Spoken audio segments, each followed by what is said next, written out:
আসসালামু আলাইকুম, সবাই কেমন আছেন? আশা করছি ভালো আছেন। আমি আলহামদুলিল্লাহ ভালো আছি। তো বিগত 2-3 দিন হচ্ছে আমি চিটাগাং আসছি। তো আজকে বের হচ্ছি, এখনো বের হয়নি, এখনো আমি আমাদের পার্কিং লটে আছি।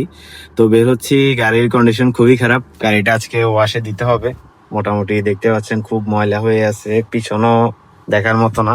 তো মোটামুটি আমি বের হচ্ছি, দেখি। আর বাইরের কন্ডিশনও মনে হচ্ছে যে বৃষ্টি হইতে পারে। বৃষ্টি হলে আসলে কোনো সমস্যা নাই। আমি মোটামুটি ধরেন বাড়িতে এতদিন ছিল গাড়ি, তো যার কারণে নিচে মোটামুটি ভালো পরিমাণেই ডাস্ট লাগছে, ভালো পরিমাণে বালি লাগছে, যার কারণে ওয়াশ করাটা খুব প্রয়োজন। তো বৃষ্টি হলেও সমস্যা নেই, আমি বাসায় মানে গ্যারেজে এনে দেন আবার একটা ভালো করে মুছা দিয়ে রাখি দিতে পারবো। তো এই জন্য বৃষ্টি হলেও সমস্যা নেই, এই জন্য আমি বের হচ্ছি। তাহলে আপনারা সঙ্গে থাকুন, আমি কই যাচ্ছি না যাচ্ছি ছোট্ট করে একটা ব্লগ করার চেষ্টা করতেছি আর কি, সঙ্গে থাকুন। আমি এখন মোটামুটি আমাদের যে মেইন রোড ওটাতে আছি, মানে বোট কানেক্টিং রোড যেটা, ওটাতে বড়পুল মোড় পার হয়ে আসছি। আর এখানে তো কি বলবো, উন্নয়ন এত বেশি, যাক এগুলা বলতে নাই। 2 দিন পরে পরে মোটামুটি চিটাগাং এর ভালো রাস্তাগুলো কেটে কেটে মানে এটা সহ্য করতে করতে এখন এমন অবস্থা হয়েছে, এটা এখন আমাদের জন্য কমন হয়ে গেছে।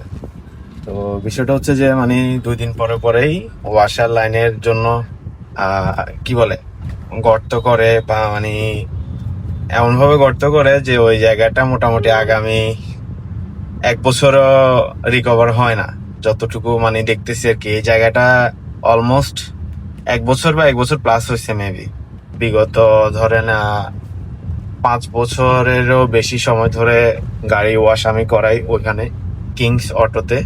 তো ওনারা, ওদের সার্ভিস একদম সবসময় টপ নচ থাকে। মোটামুটি আমার মনে হয় আর কি, যে পরিমাণ প্রাইস, ওই প্রাইস অনুযায়ী ওদের সার্ভিস খুবই এক্সট্রাঅর্ডিনারি আমার মনে হয় আর কি। আমি আমার ইয়া থেকে বলতেছি, সবার হয়তো জাজমেন্টাল মাইন্ড একরকম নাও হইতে পারে, এই জন্য আগে ভাগে বলে নিচ্ছি। তো কিংস অটোতে আমি চলে আসছি, এই যে ওদের কমপ্লেক্স। তো দেখি সিরিয়াল পাই নাকি, অনেক লম্বা সিরিয়াল মনে হচ্ছে। At the starting of the week, at Summit Talks, you'll hear them speak. It's only Monday. Negotiations breaking down. See those leaders start to frown. It's good and done. তো finally আমার গাড়ির wash করা complete. আমি নোয়াখালী থেকে আসার পরে ওইভাবে video করতে পারি না, বা ওইভাবে কোনো কন্টেন্ট পাইনি। আসার পর মোটামুটি কিছুটা ব্যস্ত ছিলাম, আবার বলতে পারেন যে কিছুটা রেস্টও করতেছি এখনো। তো দেখা যাক, কাজ এখনো হাতে অনেক আছে, কাজ কিছু আছে, ওগুলা সারতে হবে। আবার হ্যাঁ, একটা খুব ইম্পর্টেন্ট জিনিস হচ্ছে যে ট্যাক্স টোকেনের ডেট এক্সপায়ার হয়ে গেছে বিগত 2 দিন হচ্ছে। ট্যাক্স দেওয়াটা খুব বেশি ইম্পর্টেন্ট, আমি ওইটা আগে দিব, দেন অন্যান্য আদার্স যেসব কাজ আছে ওগুলো সারবো, সেরে দেন ইনশাল্লাহ হয়তো আবারও খুব দ্রুত নোয়াখালী চলে যেতে পারি।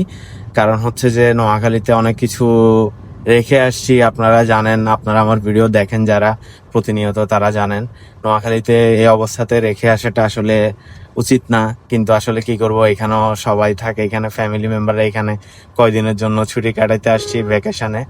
আর ভ্যাকেশনও বলতে পারেন, আবার এখানেও কিছু কাজ আছে, এগুলোও প্রয়োজন আছে, এগুলো সারতে হবে, এই আর কি। তো আপনাদের সঙ্গে ইনশাল্লাহ পরবর্তী যখনই কোনো ভিডিও করি আমি ছোট ভ্লগ আকারে দেওয়ার চেষ্টা করব। যদি কোথাও যাই তাহলে তো অবশ্যই আপনারা ভালো কিছু কন্টেন্ট দেখবেন।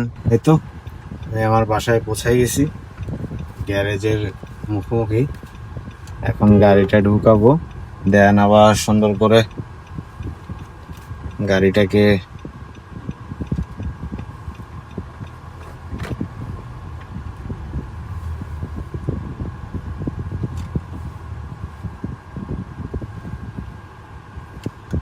গাড়িটাকে পার্কিং করব।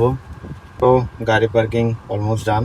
আমাকে একদম বেশি এদিকে চাপে রাখতে হয়, কারণ হচ্ছে পাশে যে গাড়িটা আছে উনি মাঝে মধ্যে দেখি যে পুরোপুরি বাঁকাই পার্কিং করেন, এটা একদম পুরোপুরি বাঁকা। তো মাঝে মধ্যে উনি গাড়ি বের করতে হয়তো, যেহেতু পার্কিং এ এরকম কাঁচা, সেহেতু হয়তো বের করতে মাঝে মধ্যে হয়তো গাড়ির সঙ্গে লাগাই দিতে পারে।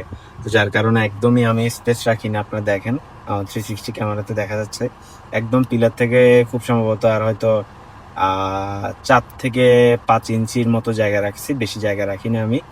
ইনশাল্লাহ আপনাদের সঙ্গে পরবর্তী একটা ভিডিওতে দেখা হবে। আজকে তো ছোট করে একটা ব্লগ করার চেষ্টা করছি, ভালো একটা কন্টেন্টও পাইলাম, আপনাদেরকে দেখাইলাম বা কি করতেছি না করতেছি, কিভাবে কোথায় ওয়াশ করি গাড়ি সেটাও দেখাইলাম।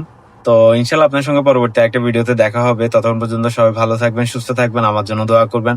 আর হ্যাঁ, অবশ্যই অ্যাজ ইউজুয়াল আমার খামারের জন্য অবশ্যই আপনারা দোয়া করবেন। তো ততক্ষণ পর্যন্ত সবাই ভালো থাকবেন, সুস্থ থাকবেন। আসসালামু আলাইকুম।